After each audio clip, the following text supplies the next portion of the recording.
I still remember the exact moment the yelling started. It was a quiet afternoon, the kind where the clock moves slowly and every small sound feels louder than usual. I was standing behind the counter finishing paperwork while thinking about my children and whether they had eaten lunch. Then the door opened. A woman walked in quickly, the kind of entrance that carries tension with it. Her steps were sharp. Her eyes scanned the room like she was looking for someone to blame. That someone became me. She placed a folder on the counter with more force than necessary. Papers shifted inside it. Her voice followed immediately. "You people wasted my entire morning." The room went silent. I lifted my head slowly. I had spent decades dealing with impatient people. Age teaches patience whether you like it or not. "I am sorry to hear that," I said calmly. She leaned closer. "Sorry does not fix incompetence." The word echoed. Incompetence. There were 3 other customers inside. Every one of them turned toward the counter. I felt the heat of embarrassment crawl up my neck. At 55 years old, humiliation hits differently. It feels heavier. You start wondering how many more times life plans to test your patience. I opened her folder. What seems to be the problem? Her fingers slammed onto a page. This document was supposed to be processed yesterday. I checked the date. The request had been submitted only 2 hours earlier. I explained this gently. Her reaction exploded. "You are lying." The room became uncomfortable. She raised her voice louder than necessary, each sentence sharper than the last. "I run 3 companies and none of my employees move this slow." I kept my voice calm. "This office processes requests in order." She laughed, not a friendly laugh. It sounded like someone who believed the world should move faster for them. "Do you know how much money my time is worth?" That question carried weight, not because of the amount she implied, but because of the attitude behind it. People measure value in different ways. Some count money. Some count dignity. I had learned to count dignity. "I understand you are frustrated," I said. Her eyes narrowed. "Frustrated?" She leaned closer again. "I am furious." The room felt tense. One of the customers quietly walked outside. The woman continued speaking, louder with each sentence. "You wasted my time. You delayed my business. You have no idea what you are doing." Her words came fast now. "You should not even have this job." That one landed harder than the others. Because jobs matter more when you are 55 and still responsible for family. For a moment, I considered responding differently. Not angrily, just firmly. But something inside me chose patience again. I placed the folder down slowly. "Your document will be processed today." Her expression hardened. "That is not good enough." Then she said something unexpected. "Call your supervisor." The request was not unusual, but the tone suggested she wanted more than help. She wanted a scene. I pressed the call button. While waiting, the room remained silent. She crossed her arms. Her eyes studied me carefully, almost like she was measuring something. That was the moment I felt something strange. Her anger felt calculated, not random, not emotional, almost deliberate. My supervisor arrived 2 minutes later. The woman repeated the entire complaint with dramatic detail. She spoke like a lawyer presenting a case. Every sentence exaggerated, every detail stretched, and somehow I became the villain of her story. My supervisor listened patiently. Then he checked the system. The truth appeared instantly. The request had been submitted that morning, 2 hours earlier. He explained this calmly. For a moment, the woman said nothing. Then she smiled. It was a small smile, the kind that makes people uneasy. "Well," she said slowly, "that is interesting." She closed her folder. The tension vanished as quickly as it had arrived. "Thank you for your time." She turned and walked toward the door. No apology, no acknowledgement, just silence. Everyone inside the room looked confused. I watched her leave, and I believed that was the end of it. But 10 seconds later, my supervisor called my name. "There is something you should see." He pointed toward the counter. A small object rested there. A business card. The woman must have left it behind. I picked it up. The name printed on it made my stomach tighten. Not because I recognized it, but because my supervisor did. His expression changed immediately. "You know who that is?" I shook my head. He looked toward the door she had just walked through. "That woman runs one of the most aggressive consulting firms in the state." The words hung in the air. Then he added something that changed everything. "And they are known for testing people." Testing people. I stared at the business card again. The memory of her smile replayed in my mind. That strange calm expression right before she left. It suddenly felt less like anger, and more like a setup. What I did not know yet was this.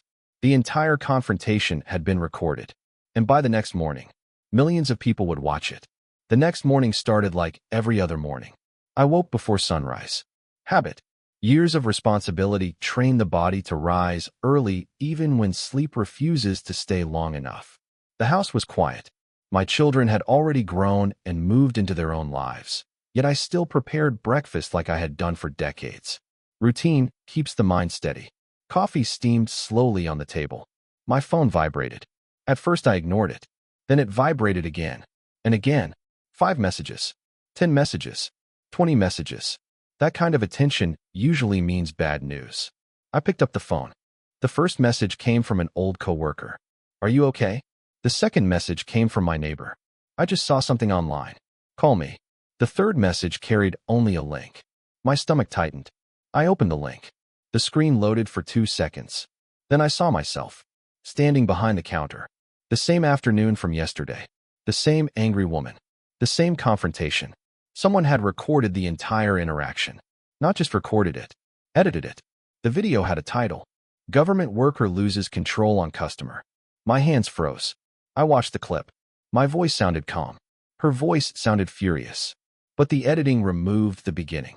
It removed the explanation. It removed the truth. The video started at the exact moment when she accused me of lying. And the clip stopped right before my supervisor checked the system. The story looked completely different now. Online comments flooded the screen. Thousands of them. "Fire this person. Unprofessional. People like this ruin businesses." Each message stabbed deeper. A lifetime of quiet work suddenly reduced to 30 seconds of misunderstanding. The video had already crossed 500,000 views. My phone rang. My supervisor. I answered slowly. His voice carried tension. "We need you to come in." No greeting. No small talk. Just pressure. The office felt different when I arrived. People avoided eye contact. Whispers followed me down the hallway. My supervisor waited inside his office. The same video played on his computer. "I believe your explanation," he said. "But the situation is getting attention." He paused. "Our legal department wants to review it." Legal department. Those words never bring comfort. I sat silently. He continued. "The woman who posted the video is the same person from yesterday." I already knew. Her business card still rested in my pocket. "What is her company called?" I asked. He told me the name. A consulting firm known for aggressive business tactics. They specialized in lawsuits, corporate disputes, public pressure. My mind replayed her smile again. The calm expression right before she left. Testing people. My supervisor leaned forward. "There is another problem." He turned the screen. An email appeared. It came from her company. The subject line contained only my name. My heart pounded. He opened the message. The email was short. Very short. But every word felt heavy. "Your employee demonstrated behavior that raises professional concerns. Our legal team will be reviewing the interaction carefully." My chest tightened. This was no longer just a viral video. This was a threat. My supervisor rubbed his forehead. "They might file a complaint. Complaint could lead to investigation. Investigation could lead to suspension. Suspension at my age would be devastating." The meeting ended quietly. I walked outside feeling smaller than I had the day before. Strangers looked at me differently. Some recognized me.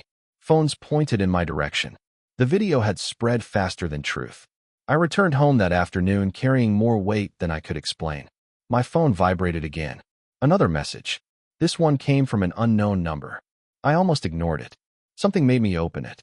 The message contained only one sentence. "I believe we should talk." No signature. No explanation. Then another message arrived. A photo. Her business card. The same card sitting in my pocket. Below the photo, she wrote something that made my pulse jump. "I think you handled pressure better than most people would." My confusion deepened. This woman had publicly embarrassed me. Her video damaged my reputation. Yet now she sounded impressed. Before I could respond, another message appeared. "Meet me tomorrow morning. I have a proposal." Proposal. The word felt strange after everything that happened. My instinct said ignore it. But curiosity whispered louder. Why would someone destroy my reputation and then ask for a meeting? Sleep refused to visit that night. Questions circled endlessly. The next morning I arrived at the meeting location 10 minutes early. A small office building downtown. Her black car pulled into the parking lot. She stepped out calmly. No anger. No frustration. Just quiet confidence. She walked toward me. For a moment, neither of us spoke. Then she said something that turned the entire situation upside down. I needed to see how you respond under pressure. My eyes narrowed. You humiliated me for an experiment. Her expression stayed calm. Yes. The honesty shocked me more than the admission. Then she said something even stranger. And you passed. Passed. The word echoed. Passed what? She reached into her bag and pulled out a thick folder. Legal documents. Contracts. Financial reports. Then she placed the folder in my hands. I want you to work with me. I stared at the papers. You ruined my reputation. She nodded slowly. And I plan to rebuild it. Her next sentence changed everything. But before that happens, you should know something about my company. She leaned closer. My business is about to face the biggest lawsuit in its history. Silence stretched between us. Then she added the final piece. And you might be the only person who can help me win. I stood there holding the folder while the weight of her words settled slowly in my mind. A lawsuit, the biggest in her company history. And somehow she believed I was the person who could help her win. Nothing about that made sense. You humiliated me in front of thousands of people, I said. My voice stayed calm, but the frustration beneath it was impossible to hide. You posted a video that damaged my reputation, and now you want my help. She nodded once. Yes. No apology. No hesitation. Just a simple answer. That honesty felt unsettling. I opened the folder. Inside were financial statements, legal drafts, and company reports.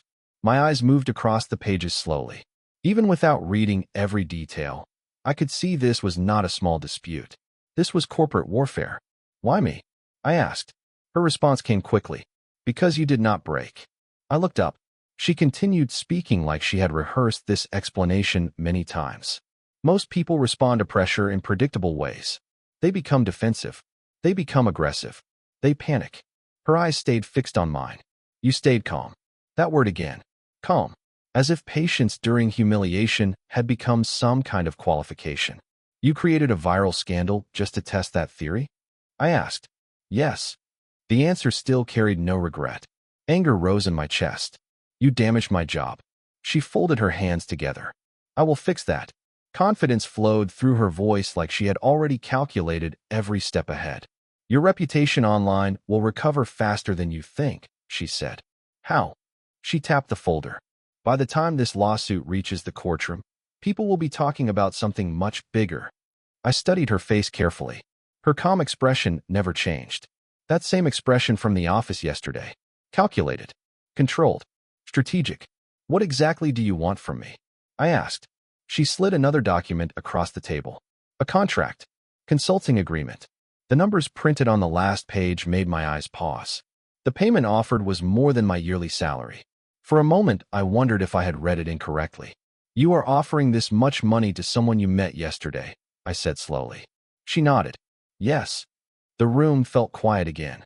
Money can silence many doubts. But not all of them. What is the job?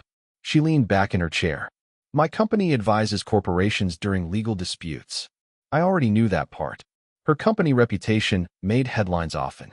Aggressive tactics. High-stakes lawsuits. Pressure campaigns. She continued speaking. In the coming months, we will face a major legal challenge. Her voice lowered slightly. The opposing lawyers are trying to prove that my company manipulates situations to create legal advantages. That sentence carried deeper meaning. My thoughts returned to the viral video. To the confrontation she started intentionally. You manipulate situations, I said quietly. Her eyes did not move. Yes. The honesty returned again. But manipulation and illegal activity are two different things. I remained silent. She continued. The opposing side believes they can prove my methods cross legal boundaries. And do they? I asked. For the first time, her expression shifted slightly. Just a small change. Almost invisible. They believe they do. That answer told me more than a direct response would have. Silence filled the room. Then she leaned forward. What I need is someone outside my company. Someone who does not panic under pressure. Someone who can observe people and situations carefully. She tapped the folder again. You would help review internal interactions and testify about them if necessary. Testify. The word landed heavily. This job was not just consulting. This job involved courtrooms, lawyers, judges, public attention. I had spent my life avoiding conflict, raising children, Working quietly. Paying bills. Now this woman wanted to place me inside a corporate legal battle. I am not a lawyer, I said. I do not need a lawyer, she replied. I need a witness who cannot be intimidated. Her confidence made the offer sound simple. But nothing about it was simple. I closed the folder slowly. Why should I trust you? That question finally made. Her pause. For the first time, she seemed to think carefully before answering. You should not, she said. Another honest response. Then she continued. You should trust the contract. She pointed to the document again. The agreement guarantees payment regardless of the lawsuit outcome. Money again. A large amount. Enough to change many things in my life. Yet something still felt wrong. You tested me yesterday, I said. Yes. You embarrassed me in public. Yes. And now you expect loyalty. I expect professionalism. Her voice stayed steady. Then she said something unexpected. You remind me of my father. The statement caught me off guard. She noticed the surprise on my face. He worked a government job for 30 years, she continued. Quiet man. Honest man. Her eyes softened slightly for the first time. When people shouted at him, he stayed calm. I said nothing. She leaned forward again. He taught me something I never forgot. What? I asked. People reveal their real character under pressure. Her eyes returned to that analytical focus again. And yesterday you revealed yours. The silence stretched between us again. Part of me wanted to walk away. Ignore the contract. Ignore the money. Ignore this strange opportunity. But another part of me felt curious. Life at 55 can feel predictable. Routine becomes comfortable. Safe. Yet, sometimes life interrupts routine without warning. Sometimes that interruption becomes a turning point. I looked down at the contract again. You said your company faces a major lawsuit, I said. Yes. What exactly are they accusing you of? Her expression became serious. Manufacturing situations that provoke reactions. The words felt familiar. Too familiar. The memory of yesterday's confrontation flashed through my mind. The raised voice. The accusations. The cameras. You mean situations like the one you created with me? I said. She did not deny it. Yes. That honesty again. Then she said something that made the entire situation darker. The opposing lawyers believe we fabricate evidence through emotional manipulation. My eyes narrowed. And do you? Her answer came slowly this time. No. Then she added something that made my pulse quicken. But someone inside my company might. Silence returned again. The problem suddenly felt larger. Much larger. This lawsuit was not just about reputation. It involved betrayal. Someone inside her company could be sabotaging everything. She pushed the contract closer to me. I need someone I can trust. I studied the paper again. A decision waited quietly on that page. If I signed this document, my life would step into a completely different world. Courtrooms, corporate secrets, legal battles, and a woman whose honesty felt both refreshing and dangerous. I picked up the pen. Then I stopped. One more question, I said. She nodded. What happens if I discover something you do not want revealed? Her answer came without hesitation. Then you will testify against me. The room fell silent again. That sentence sounded brave. Almost too brave. But the way she said it made me believe she meant it. For a moment, I wondered whether I had just stepped into the most dangerous decision of my life. What I did not know yet was this. Someone else inside her company was already planning to use me as the perfect scapegoat. And when the courtroom battle began, I would be the one standing alone at the center of it. I signed the contract. The moment the pen left the paper, I felt something shift in my life. Not a loud change. Not a dramatic one. More like a quiet door opening into a world I had never planned to enter. She closed the folder slowly and placed the contract inside. Good, she said. The words sounded calm, yet there was something deeper behind it. Relief perhaps, or preparation. She stood and motioned toward the building behind us. My office is upstairs. The elevator ride felt longer than it actually was. Glass walls revealed a wide office floor filled with employees moving quickly between desks and meeting rooms. Screens glowed with charts, legal documents, and spreadsheets. The atmosphere felt tense, not chaotic, focused, like a battlefield before the first shot. This is my operations team, she said. Several employees glanced toward me briefly.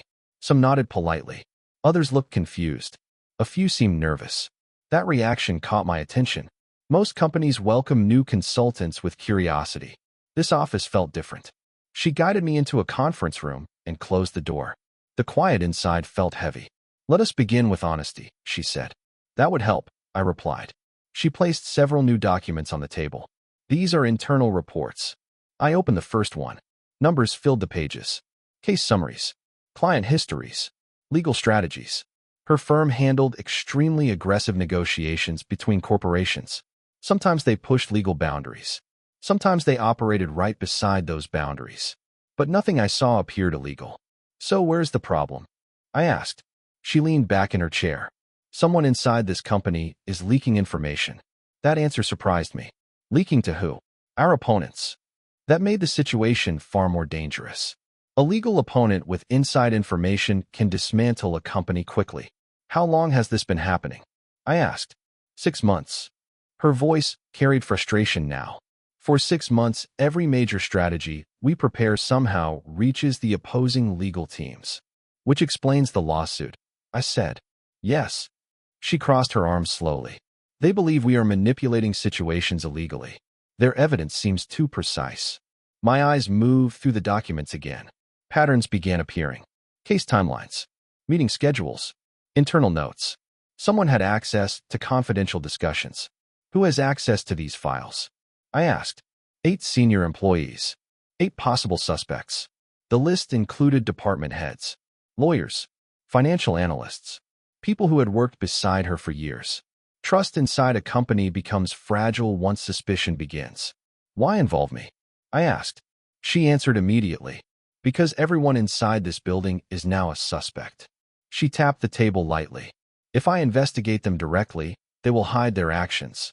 "So you want an outsider observing quietly?" I said. "Yes." The plan made sense. But another question remained. Why would someone sabotage their own company? Her expression darkened slightly. "Money." That answer rarely surprises anyone. Corporate espionage pays well when rival firms want advantage. "Or revenge," she added. That possibility felt even more dangerous. Revenge turns rational people into unpredictable enemies. She handed me another document. "A schedule. You will attend internal meetings with me," she said. "You will observe how people behave. Pay attention to reactions when strategies are discussed." This felt less like consulting and more like investigation. "You want me to study your employees?" I said. "Yes." Quietly, I looked through the schedule again. The first meeting was in 30 minutes. "Who are the 8 people?" I asked. She slid another page toward me. "Names, positions, years of service." Each person had deep access to company operations. One name immediately caught my attention. "Your chief legal advisor has worked here 17 years, I said. "Yes. That is longer than anyone else." She nodded. "Daniel helped build this company with me. Do you trust him?" Her silence lasted longer than expected. "Until 6 months ago, I trusted everyone here. Trust once broken never returns the same way." A knock interrupted our conversation. An assistant opened the door slightly. "The strategy meeting is ready." She stood and gathered the documents. Time to begin. The conference room across the hall filled with executives. 8 of them, each person from the list. Daniel sat closest to the front. A calm-looking man with silver hair and sharp eyes. He greeted me politely. "So you are the consultant," he said. "Yes." His smile seemed friendly, but something about his eyes studied me carefully, as if he was already trying to understand why I was there. The meeting began. Legal discussions filled the room. Contract disputes, corporate accusations, evidence requests. While they spoke, I watched quietly. Body language reveals more truth than words. One employee took detailed notes. Another checked their phone repeatedly. Daniel spoke confidently about legal defense strategies. Everyone listened carefully when he talked. Respect surrounded him. The meeting lasted nearly an hour. Nothing unusual happened until the final 10 minutes. She presented a new strategy, a legal approach designed to surprise their opponents during court proceedings. The room became quiet while people considered it. Most nodded, but Daniel did something subtle. Very subtle. His pen stopped moving. His eyes lifted slowly, and for half a second, a small expression crossed his face. Not disagreement, not confusion, recognition, like someone hearing information they already knew. The moment vanished quickly. He resumed writing notes. Nobody else noticed, but I did. The meeting ended shortly after. People left the room one by one. Daniel paused near the door. He looked toward me again. You handled the viral incident well, he said calmly. The statement surprised me. You saw the video? I asked. He smiled slightly. Everyone saw it. Then he added something that sent a quiet chill through me. Pressure reveals character. The exact same words she had spoken earlier. Daniel left the room. The door closed. Silence returned. She looked at me. Well, I hesitated. Then I spoke slowly. One of your employees already knew your strategy before you explained it. Her eyes sharpened immediately. Who? I answered quietly. Daniel. Her expression changed. Shock, disbelief, and something else. Fear. She shook her head slowly. That is impossible. He built this company with me. I understood her reaction. Betrayal becomes hardest to accept when it comes from the people who helped build everything beside you. But the doubt had already entered the room. What if he is not working alone? I asked. Her silence answered that question. If Daniel was involved. The problem inside this company was far bigger than either of us expected, and the lawsuit waiting in court might only be the beginning. The silence after Daniel left the conference room felt heavier than the entire meeting. She remained standing near the table, staring at the closed door as if expecting him to walk back in. He built this company with me, she said quietly. The sentence sounded less like an argument and more like a memory trying to defend itself. People change, I replied. She did not answer. Trust does not collapse easily. It cracks slowly, piece by piece, until the moment arrives when denial becomes impossible. She sat down again and opened her laptop. We need proof, she said. The calm tone had returned. Business mode. Controlled. Focused. How do we get it? I asked. She turned the screen toward me. Email logs. Internal communications. Access records.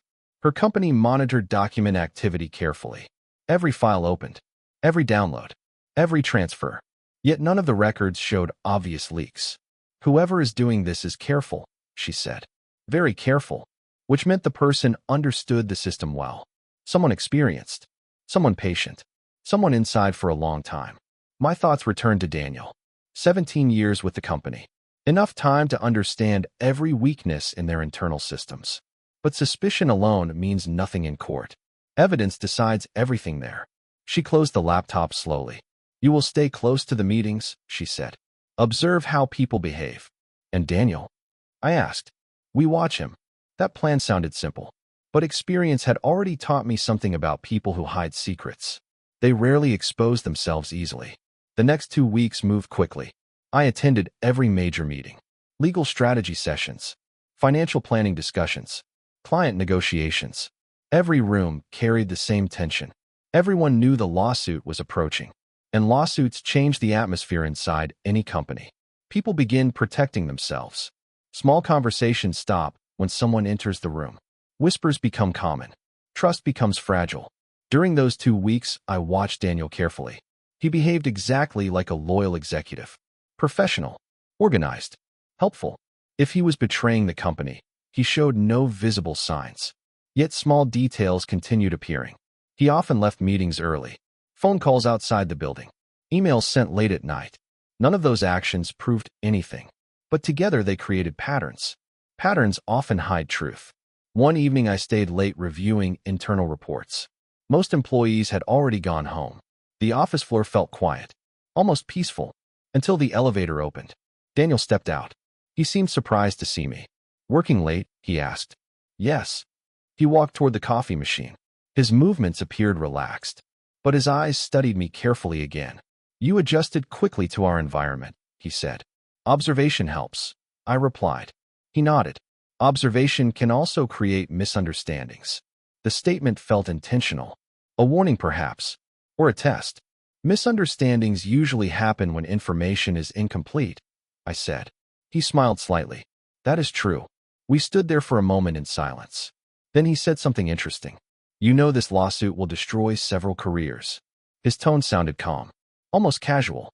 Maybe, I replied. He sipped his coffee slowly. Corporate law is not gentle. No, I said. It is not. He placed the cup down and looked directly at me. Loyalty becomes complicated during legal battles. Another interesting sentence. What do you mean? I asked. He shrugged slightly. People protect themselves.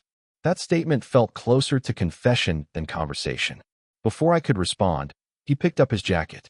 "Good night," he said. Then he left. I watched the elevator doors close behind him. My instincts grew stronger. Daniel knew something. Perhaps he even suspected that I was watching him. The next morning, the tension inside the company exploded. A courier delivered a thick legal package. Court documents. Official filing. The lawsuit had begun. She called an emergency meeting immediately. All department heads gathered inside the conference room. The legal notice described the accusations clearly. Corporate manipulation. Evidence tampering. Emotional provocation used to influence legal outcomes. The opposing lawyers had built a powerful narrative. They claimed her consulting firm intentionally created confrontations in order to generate legal leverage. My mind returned instantly to the day she confronted me at the office. The viral video. The public humiliation. The test. If that incident appeared in court, the accusations would suddenly sound believable. She read the legal document slowly. Her face revealed nothing.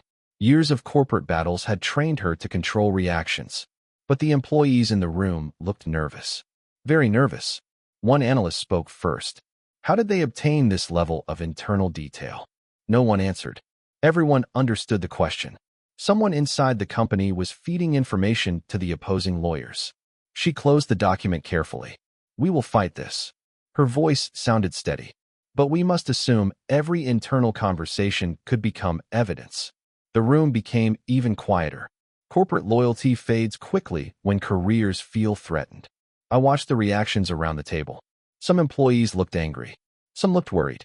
Daniel looked calm. Almost too calm. Then he spoke. "We need to control the narrative immediately." Everyone turned toward him. His voice carried authority. "The public already believes the accusations because of the viral incident." Again, the viral video returned to the center of everything. "If we respond aggressively in court," Daniel continued, "we can dismantle their claims." His strategy sounded logical. Yet something about his confidence bothered me. The man suspected of leaking information was now guiding the legal defense. She nodded slowly. "Prepare the legal response." The meeting ended quickly after that. Employees left the room quietly. When only the two of us remained, she turned toward me. "Well," her question needed no explanation. "I still believe Daniel is involved," I said. Her shoulders lowered slightly. "I was hoping you would say someone else." "Truth rarely follows hope." "Then we find proof," she said. "Yes." But deep inside, I already understood something darker.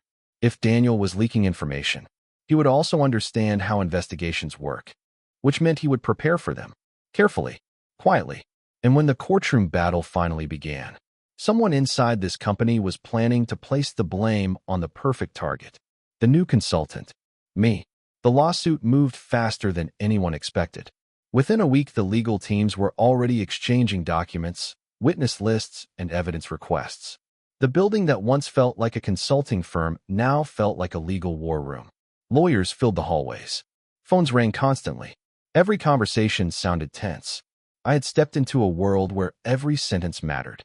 One mistake could destroy a career or a company. The viral video from the confrontation still circulated online. News blogs had started discussing it again, linking it directly to the accusations against her company.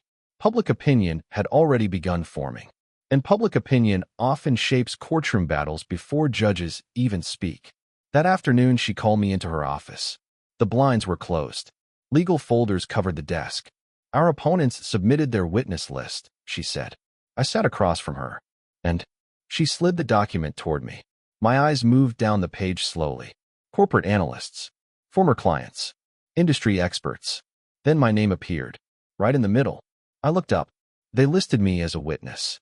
She nodded slowly. "That was expected." The words did not comfort me. "Expected?" I asked. "You were involved in the confrontation video," she said.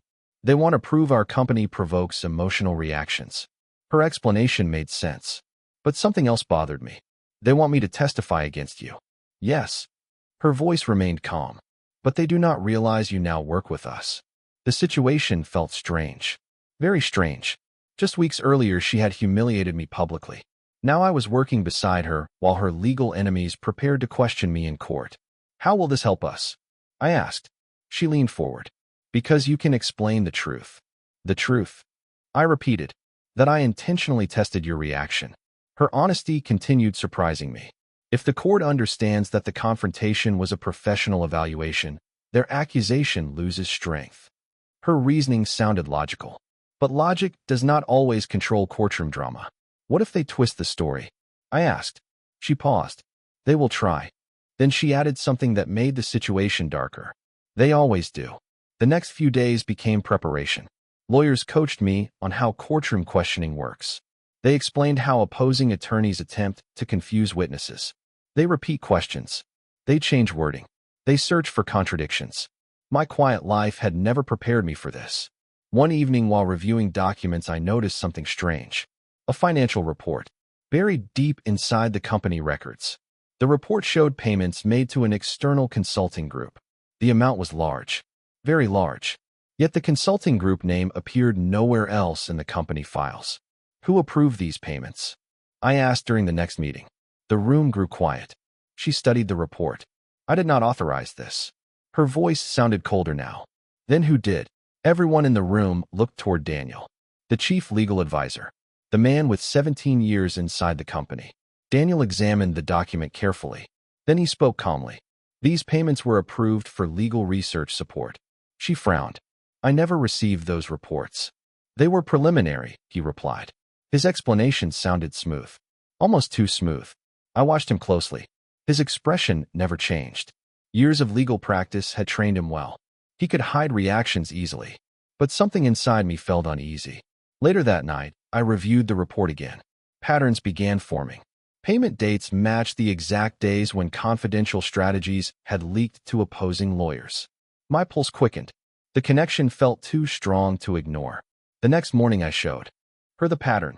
She stared at the numbers for a long time. You think Daniel is paying someone outside the company, she said quietly. It appears that way. Silence filled the office. If this was true, Daniel was not just leaking information. He was selling it. The betrayal felt deeper now. 17 years of partnership suddenly turning into corporate sabotage. We need proof, she said. Yes. But obtaining proof would not be easy. Daniel understood legal investigations. He would hide his actions carefully. Then something unexpected happened. 2 days later, the court scheduled the first hearing. Preliminary testimony. Witnesses would answer basic questions before the full trial began. My name appeared again. They wanted my testimony early, very early, which meant I would step into the courtroom before most evidence appeared. The night before the hearing, I could not sleep. Courtrooms carry strange pressure. Even when you know the truth, the environment itself feels intimidating. Morning arrived quickly. The courthouse building stood tall and silent against the gray sky. Inside the courtroom, lawyers organized stacks of documents. Reporters filled several seats behind the public barrier. The judge entered. Everyone stood. Then the questioning began. Opposing lawyers called me forward. I walked slowly toward the witness stand. Every step felt heavier than the last. The oath was administered. I promised to tell the truth. Then the questioning started. The lawyer smiled politely. Please describe your first interaction with the consulting firm owner. I explained the confrontation inside the office. The yelling, the accusations, the viral video. The lawyer nodded slowly. And you later accepted employment with her company? Yes. How soon after the incident? Within 2 days. He turned toward the judge slightly. So the person who publicly embarrassed you suddenly became your employer. His tone sounded innocent. But the implication felt dangerous. Yes, I answered carefully. The lawyer walked slowly across the courtroom. Did she explain why she provoked that confrontation? Yes. And what reason did she give? She said she was testing my reaction under pressure. The lawyer stopped walking. He looked directly at the judge, then back at me. And you believe that explanation? Yes. A quiet pause filled the courtroom. Then the lawyer opened a new folder. He removed a document. Are you aware that several former employees claimed similar confrontations were staged by this consulting firm? My stomach tightened. No, I said. The lawyer placed the document on the table. These statements suggest your experience was not an isolated test. The courtroom grew silent. I glanced toward her. Her expression remained calm. But the opposing lawyer was building a story. A dangerous one. Then he asked the question that changed everything. Were you aware that financial transfers connected to your consulting contract were approved by Daniel Harper? Daniel. My eyes moved across the courtroom. Daniel sat calmly beside the defense lawyers, watching, waiting. Then the lawyer asked one final question. Is it possible you were recruited as part of a larger manipulation strategy? The implication struck like thunder. The courtroom murmured quietly. The lawyer smiled slightly. And in that moment I realized something terrifying. Someone had carefully designed this situation. The viral video, the contract, the courtroom testimony. All of it was forming a narrative. A narrative where I looked like the central participant. And if that narrative succeeded, I would become the perfect scapegoat for the entire lawsuit. The courtroom felt colder after that question.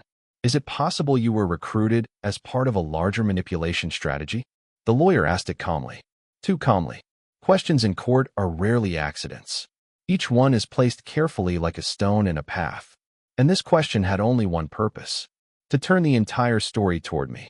I sat still in the witness chair while dozens of eyes watched. Reporters, lawyers, observers, the judge, even Daniel. Everyone waited for my answer. No, I said firmly. The lawyer nodded politely. Then he stepped closer. But you accepted a consulting contract only 2 days after the confrontation. Yes. And the contract was approved by the company legal advisor. My eyes moved again toward Daniel. He sat perfectly still. 17 years of legal experience had built a powerful mask. The lawyer continued. So the same person who approved the financial transfers also supervised the company legal strategies. Yes. And that person also helped prepare your testimony. The implication deepened. He was slowly connecting every decision to Daniel. Yet the narrative still placed me in the center. The lawyer paused dramatically. Then he spoke again. Is it possible that both of you worked together to create legal advantages through staged emotional confrontations? A quiet wave of whispers moved across the courtroom. The story now sounded darker. Manipulation, coordination, planning, all pointing toward a conspiracy. No, I repeated. The lawyer smiled slightly. Interesting. He returned to his table and picked up another document. This is a payment authorization record. He held it up.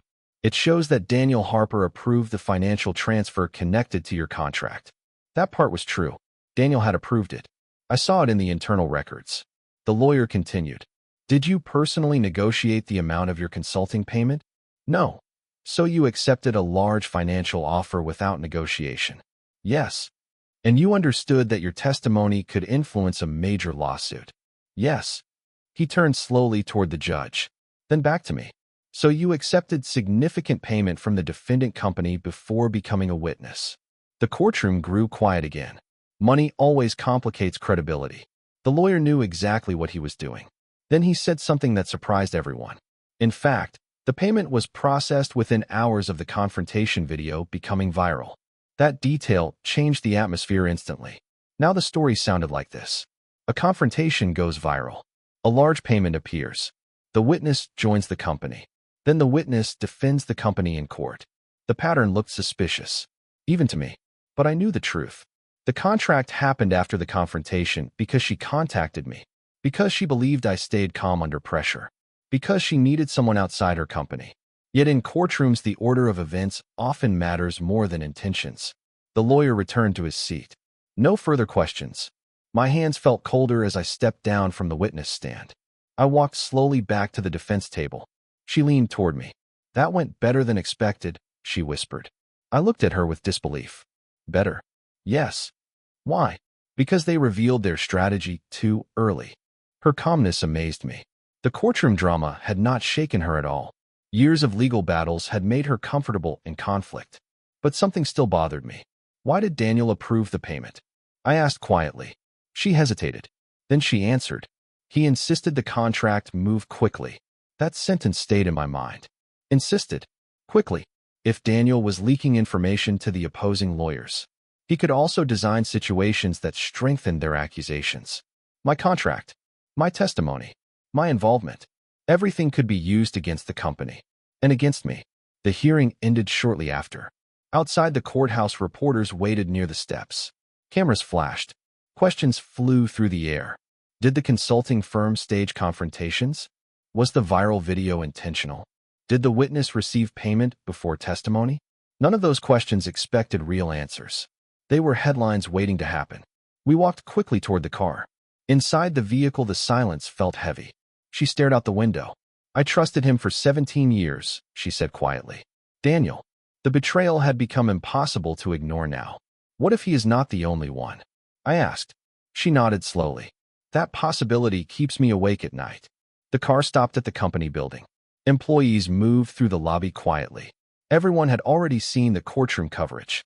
Whispers followed us again. Inside her office, she closed the door. We must move faster, she said. Daniel is shaping the case from inside. Yes. And he knows how investigations work, which meant he could stay one step ahead if we move carelessly. She opened the financial reports again. Payment records, consulting transfers, legal expenses. One detail suddenly caught my attention. Look at this, I said. I pointed to a small entry. Another payment to the same external consulting group. But this one had been processed yesterday.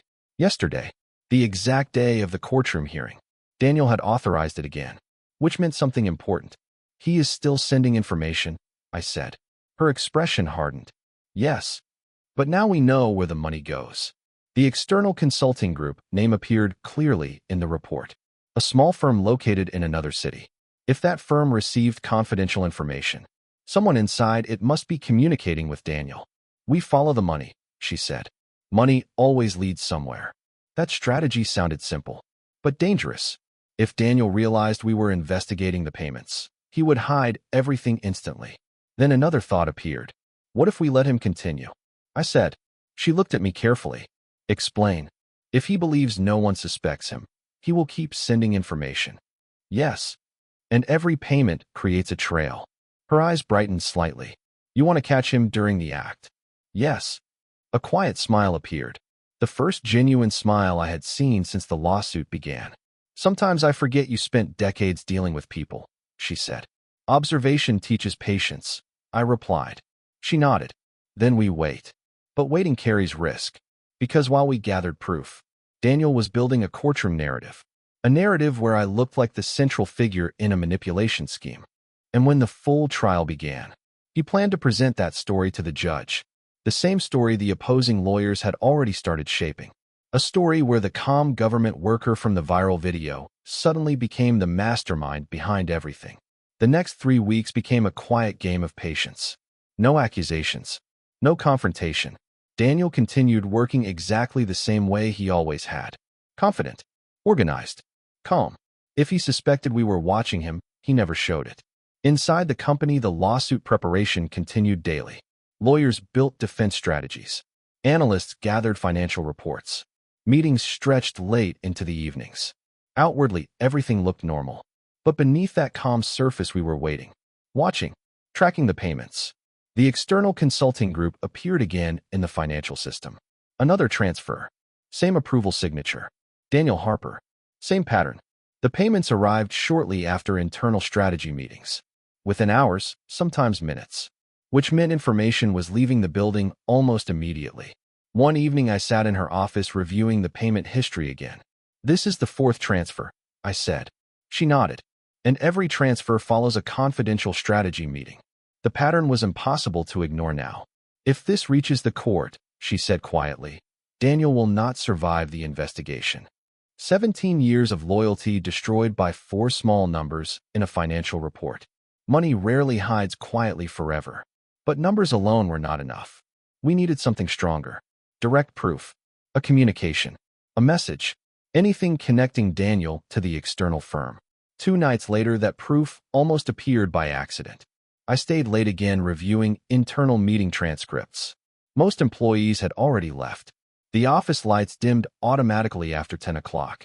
The building felt silent. Until the elevator doors opened. Daniel stepped out again. The same late hour. The same calm expression. He walked past my desk without stopping. But something about his behavior felt different. He looked toward the security cameras briefly, then continued toward the conference room. My instincts woke immediately. People about to do something secret often check cameras without realizing it. I waited 30 seconds. Then I walked quietly toward the hallway. The conference room door stood slightly open. Light spilled into the corridor. I stopped near the wall and listened. His voice sounded low, not speaking loudly, speaking into a phone. Yes, the hearing went exactly as expected. Silence followed. Then he spoke again. No, the consultant believes they are investigating someone else. My pulse quickened. Consultant. That meant me. He paused again. I told you the financial transfers would not be noticed. Another pause. Then a short laugh. It will collapse in court once the narrative is complete. Narrative. The same narrative the opposing lawyer had started building during my testimony. My hands tightened. Daniel was not only leaking information. He was helping design the legal strategy against his own company. Then he said something even more shocking. The witness is perfect. My chest tightened. The witness. Me. He appears honest, calm, believable. When the judge sees the payment records connected to him, the entire case shifts. The entire case shifts. Daniel's plan suddenly became clear. The viral confrontation. My contract. The financial transfers. He had approved those payments deliberately. He had created the exact evidence the opposing lawyers needed. Evidence pointing directly at me. A paid witness. A participant in manipulation. A scapegoat. I remained still against the wall while he continued speaking quietly.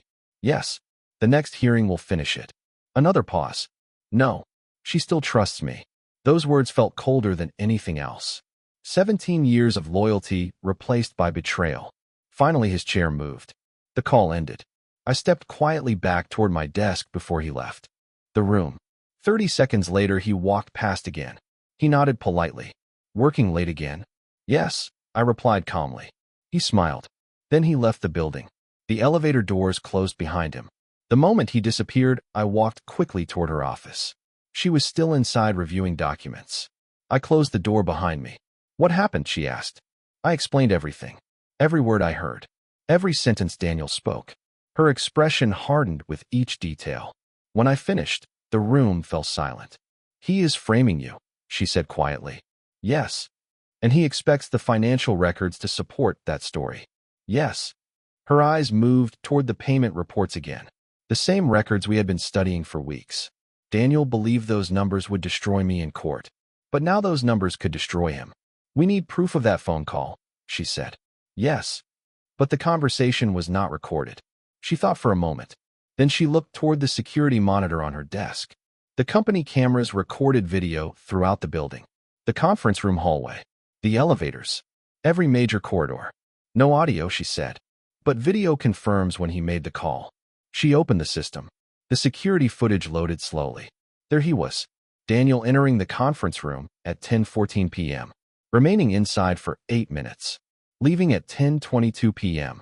The timestamps matched exactly with the phone conversation I overheard. Not perfect proof, but strong evidence. Then something even better appeared. Look at this, she said. She zoomed the footage closer. Daniel held his phone clearly while speaking. The phone screen lit briefly as he ended the call. For a split second, the number appeared. The outgoing call log. She paused the video. The number remained visible. Partial, but enough digits to trace. She grabbed her laptop immediately. Within minutes, the number appeared in the database. Registered to the same external consulting firm receiving those payments. The room became silent again. Now the evidence connected everything. The payments. The leaks. The phone call. The betrayal. Daniel had been feeding information to the opposition while preparing the company's legal defense. A double game. A very dangerous one. She leaned back slowly. For 17 years, I believed he was the most loyal person in this company. People often betray those who trust them most. What happens now? I asked. She closed the laptop. We do nothing. The answer surprised me. Nothing. Yes. Why? Her eyes sharpened. Because Daniel believes his plan is working. And if we expose him now, he will destroy the remaining evidence before the trial. She leaned forward. So we let him continue. The strategy felt risky, but smart. Daniel believed he controlled the narrative. He believed the financial records would frame me. He believed the courtroom would finish his plan. What he did not realize was this. The next hearing would reveal something completely different. Evidence he never expected anyone to find. Evidence proving the entire betrayal. And when that moment arrived, the courtroom would stop seeing me as the suspect. They would see the real architect of the scheme, Daniel Harper. The day of the full trial arrived faster than anyone expected. For weeks, Daniel believed his plan was unfolding perfectly. He continued approving payments. He continued attending meetings. He continued guiding the legal defense like nothing had changed. Every move he made strengthened the evidence against him. And he had no idea. The courthouse steps looked crowded when we arrived that morning. Reporters stood behind metal barriers. Cameras pointed toward the entrance. The viral video from months earlier had already made the case famous. Now the full trial promised even more attention. Inside the courtroom, the atmosphere felt heavy, serious, anticipating something dramatic. The judge entered. Everyone stood. Then the proceedings began. The opposing legal team started presenting their case immediately. Their strategy followed the exact path Daniel had designed. They displayed the viral confrontation video again, the same edited version that spread online. The same version missing the beginning, missing the explanation. The lawyer spoke confidently. This video demonstrates the behavioral pattern of the consulting firm. The video ended. Murmurs moved through the courtroom. Then the lawyer continued. We will show that emotional provocation is not accidental. It is a structured business tactic. He walked toward the evidence table. Financial records appeared on the screen. My consulting contract. Payment transfers. Dates. Approval signatures. Daniel Harper. The lawyer turned toward the judge. The witness accepted a large financial payment immediately after the viral confrontation. His voice carried confidence. The payment was approved internally by the company legal advisor. He paused. Then the witness joined the company and later testified in its defense. The courtroom audience leaned forward. The story sounded convincing, even dangerous. A confrontation goes viral. Money appears. The witness joins the company. The witness defends the company in court. The narrative looked complete. Daniel sat calmly at the defense table, watching, waiting, confident, because he believed the next step would seal everything. The lawyer pointed toward me. The witness appears honest, calm, reliable. Then his voice sharpened, which makes the manipulation even more effective. Another pause. The court must consider whether this individual participated knowingly in the company's strategy. He returned to his table. Your Honor, we believe the financial evidence speaks clearly. The courtroom became quiet. All eyes turned toward the defense side. Our turn. She stood slowly. No panic, no frustration, just controlled focus. Your Honor, she said calmly, the opposing counsel has presented a compelling story. The judge nodded slightly. But that story depends entirely on the assumption that the financial transfers represent manipulation. She walked toward the evidence screen. Today we will show the court what those transfers actually represent. She pressed a button. The security footage appeared on the screen.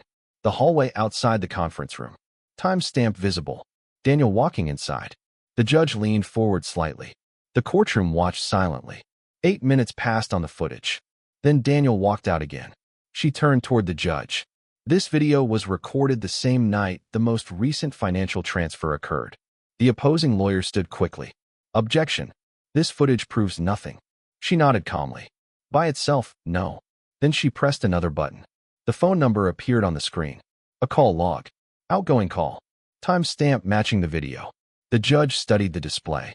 She continued speaking. The number belongs to the external consulting firm receiving those financial transfers. The courtroom shifted. Reporters began typing quickly. Then she said the sentence that changed everything. The same consulting firm currently advising the opposing legal team.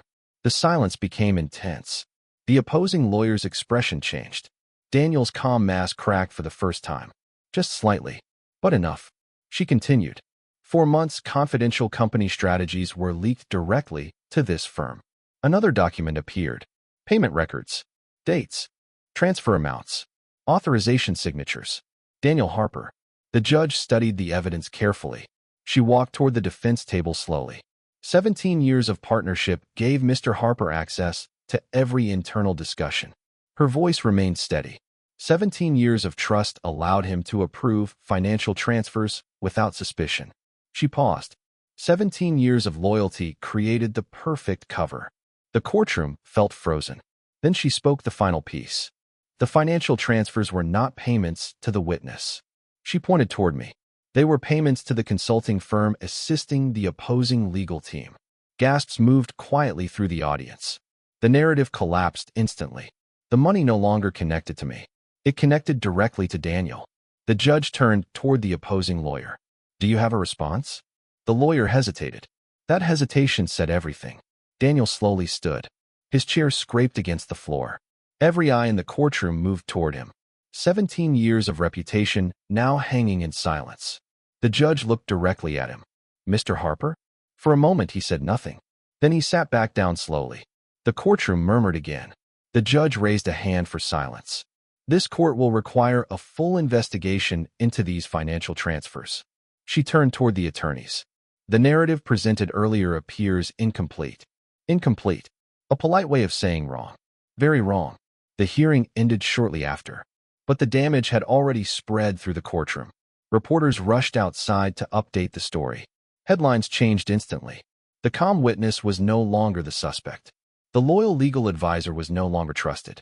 The entire case had turned. Outside the courthouse, she stopped walking for a moment. "You did well," she said quietly. "I only listened," I replied. She looked toward the courthouse doors behind us. "For 17 years, I believed Daniel would defend this company with his life. People often betray quietly, slowly, until the moment truth appears. What happens now?" I asked. She smiled slightly. "Now the real trial begins." Because exposing Daniel's betrayal was only the first step. The investigation would dig deeper, much deeper, and when those financial trails reached their final destination, they would reveal something even more shocking. Something Daniel had been hiding far longer than anyone suspected. The courtroom victory that day did not end the case. It only opened the door to something much larger. Within hours of the hearing, investigators requested access to Daniel's financial records. The evidence presented during the trial had changed the direction of the entire lawsuit. The narrative no longer focused on manipulation by the consulting firm. Now the investigation focused on Daniel Harper. 17 years of loyalty suddenly replaced by suspicion. The company office felt different the next morning. Employees spoke quietly. Conversations stopped when someone walked into a room. Everyone knew something serious had happened in court. Daniel did not appear that day. His office remained closed. By afternoon, the investigators arrived. 2 financial auditors and a legal investigator from the court. They carried boxes of documents and portable scanners. The company conference room turned into a temporary investigation center. She sat beside them calmly while they reviewed records. Payment transfers, approval logs, internal communications. Every digital trace Daniel had left behind during the past 6 months. I watched quietly from across the table. Numbers rarely lie. Patterns rarely appear by accident. And the pattern surrounding Daniel was growing clearer every hour. The first discovery came quickly. The external consulting firm receiving those payments was not just advising the opposing lawyers. Daniel secretly owned part of it. A hidden partnership, registered through a chain of smaller companies. The investigators found it buried inside corporate ownership filings. 17 years of loyalty and 6 months of quiet betrayal. But the discoveries did not stop there. The investigators uncovered something even darker. Daniel had been planning this lawsuit long before it appeared in court. Months earlier, he had begun transferring company strategies to the external firm. That firm then approached the opposing corporation, offering legal advice, offering information, offering a way to build a powerful case. Daniel was playing both sides, advising the consulting firm he worked for, and secretly assisting the companies preparing the lawsuit against it. The courtroom narrative had not been accidental. It had been carefully designed. The viral confrontation video, my contract, the financial transfers, all of it built the illusion that I was part of a manipulation strategy, the perfect scapegoat. And if the plan had succeeded, Daniel would have escaped quietly. His external firm would win the lawsuit. The consulting company would collapse, and he would move on with a new career.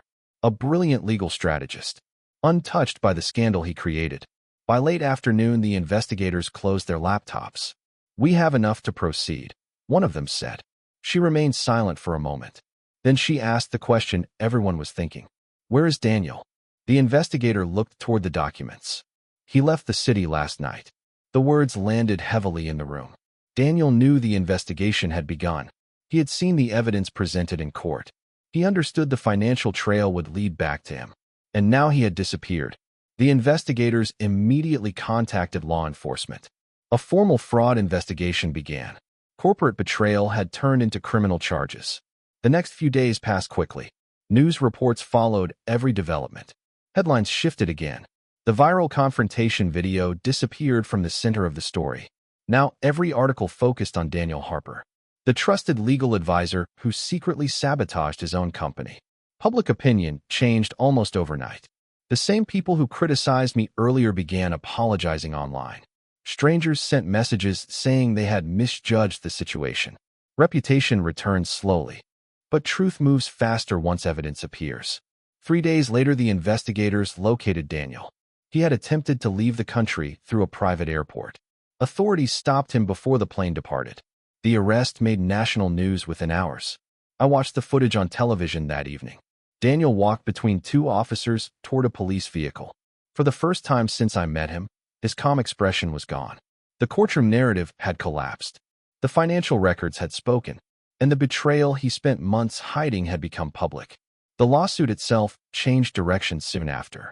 The opposing corporation quietly withdrew several accusations. Without Daniel feeding them confidential information, their case had weakened dramatically. The consulting firm regained control of the legal battle. But something unexpected happened next. She called me into her office one morning. The tension that once filled the building had finally faded. Employees moved through the hallways with relief. The investigation was nearly finished. Daniel would face criminal charges. The lawsuit would likely end soon. "You could leave now if you wanted," she said. "Your contract obligations are complete." I thought about that for a moment. 6 months earlier, my life had been simple.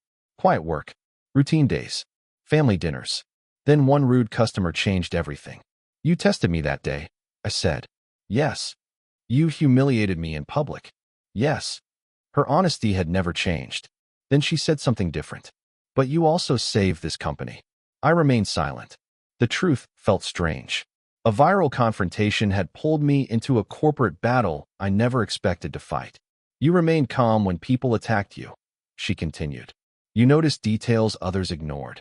And you helped uncover the truth." She leaned back in her chair. "My company needs people like that." The room became quiet. Then she pushed a document across the desk. A new contract. Permanent position. Advisory role. The number printed on the last page looked even larger than the first offer. "You want me to stay?" I said. "Yes." I looked at the paper carefully. Life sometimes changes direction without warning. One rude customer, one viral video, one courtroom battle, and suddenly a quiet government worker stood inside a powerful consulting firm. But before I answered, I asked one question. "Why trust me again?" She smiled slightly. The same calm confidence I noticed the first day we met. "Because pressure reveals character." The same words again. The same lesson her father once taught her. I studied the contract one last time. 6 months earlier, that confrontation felt like the worst day of my life. Now it looked like the beginning of something unexpected, something bigger. But the story was not finished yet. Because months later, the same woman who once yelled at me in public would introduce me to the world as her most valuable client advisor. And the lesson behind that transformation would surprise everyone who heard it. 6 months earlier, I had stood behind a quiet office counter while a furious customer yelled at me in front of strangers. 6 months later, I stood inside a glass conference room surrounded by corporate executives worth millions. Life changes quietly sometimes. Not with fireworks. Not with dramatic announcements. Just one unexpected decision after another. I had accepted her offer. The new contract placed me inside the company as a senior advisor. My job was simple in theory. Observe people. Study behavior. Identify pressure points before they turned into legal disasters. The same skill she believed I showed during that confrontation months ago. At first, the role felt strange. For decades, my life followed simple routines. Wake early. Work quietly. Return home. Care for my family. Now my days involved corporate negotiations, legal consultations, and high-stakes business decisions. Yet something surprising happened. I was good at it. Not because I understood corporate law better than the lawyers. Not because I knew finance better than the analysts. But because people reveal themselves when pressure rises. And pressure lives everywhere in business. Boardroom arguments. Contract disputes. Executive rivalries. Hidden resentments. My job became watching those moments carefully. One meeting changed everything.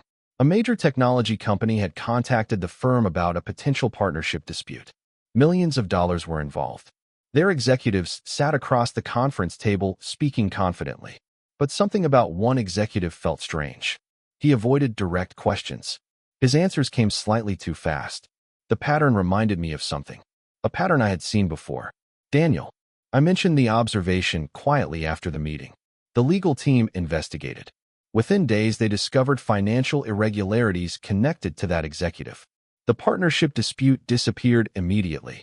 The client realized the firm had saved them from a major legal disaster. Word spread quickly after that. New clients arrived. Large ones. Companies facing lawsuits. Executives dealing with internal betrayal. Business leaders needing someone who could see through pressure and deception. One afternoon, she called me into the largest conference room in the building. Dozens of executives sat around the table. New clients. Potential partners. Some of the most powerful people I had ever met. She stood at the front of the room. Before we begin today's strategy session, she said, I want to introduce someone. Every head turned toward me. I felt the same quiet nervousness I felt during my first courtroom testimony. But this time the atmosphere felt different. Respect instead of suspicion. She continued speaking. 6 months ago, I met this person during a confrontation that went viral online. Several executives nodded. They had seen the video. It was the most uncomfortable business meeting I ever created. A few people laughed quietly. Then her voice became serious. But during that moment, I saw something rare. She paused. Calm under pressure. Clear thinking during humiliation. Observation when everyone else reacted emotionally. The room remained silent. Then she said the sentence I never expected to hear. This person is now the most valuable advisor our firm has. Dozens of executives turned fully toward me. Some nodded respectfully. Others looked curious. The woman who once yelled at me in public now spoke with complete confidence. The viral confrontation was never about humiliation, she continued. It was about character. Then she said something that stayed with me long after that meeting ended. Businesses spend millions hiring intelligence, strategy, and technology. She paused again. But character cannot be purchased. Silence filled the room. That sentence carried more truth than any legal argument. Character appears only when life applies pressure. The meeting continued after that introduction. Contracts were discussed. Partnerships negotiated. New legal strategies planned. But my thoughts stayed somewhere else. Back to that afternoon months earlier. The yelling. The embarrassment. The viral video. The moment that once felt like the worst day of my life. Life rarely warns us which moments will change everything. Sometimes the most painful moment becomes the beginning of something unexpected. Later that evening, I walked through the quiet office hallway. The building lights dimmed gradually as employees left for the night. She stood near the window inside her office looking toward the city lights. You handled today well, she said. I smiled slightly. I am still learning. She turned toward me. You already understand the most important lesson. What lesson? She folded her arms. The world tests people constantly. Most people fail those tests. I remembered the confrontation again. The yelling. The accusations. The patience required not to react emotionally. Why did you choose that method? I asked. The confrontation. Her answer came slowly. Because pressure reveals truth faster than comfort. Then she added something softer. My father taught me that. The room became quiet again. Outside the window, the city lights stretched across the dark horizon. 6 months earlier, my life had been simple, quiet, predictable. Then a rude customer walked through a door and yelled at me. At the time, it felt like humiliation. Now it looked like the beginning of a completely different chapter. But one final lesson remained. A lesson I realized long after that meeting ended. Sometimes the person who yells at you in public is not your enemy. Sometimes they are the unexpected reason your life changes forever. Looking back now, that confrontation feels like a lifetime ago. A quiet office counter. A furious customer. A viral video that spread across the internet. At the time, it looked like humiliation. A moment people would laugh at online and forget the next day. But life rarely follows the path we expect. Pressure reveals things. It reveals character. It reveals patience. And sometimes it reveals opportunities hidden inside the worst moments. The lawsuit eventually ended months later. Without Daniel's manipulation, the opposing corporation lost its strongest arguments. The court dismissed most of the accusations. Her consulting firm continued growing stronger than before. Daniel faced criminal charges for fraud and corporate betrayal. 17 years of trust destroyed by 6 months of greed. The legal system handled the rest. As for me, my life moved forward in ways I never imagined. I became the advisor she once promised. The calm observer in rooms full of tension. the person clients trusted when pressure began rising. Yet the strangest part of the story was not the courtroom victory. It was the lesson behind it. People often believe success comes from intelligence, or connections, or money. But none of those things matter when pressure arrives suddenly. In those moments, only character remains.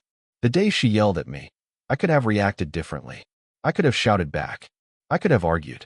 I could have lost control like many people do. But patience changed the entire story. Patience turned humiliation into opportunity. Patience turned a viral scandal into a new career. And patience turned the rudest customer I ever met into the most powerful client relationship of my life.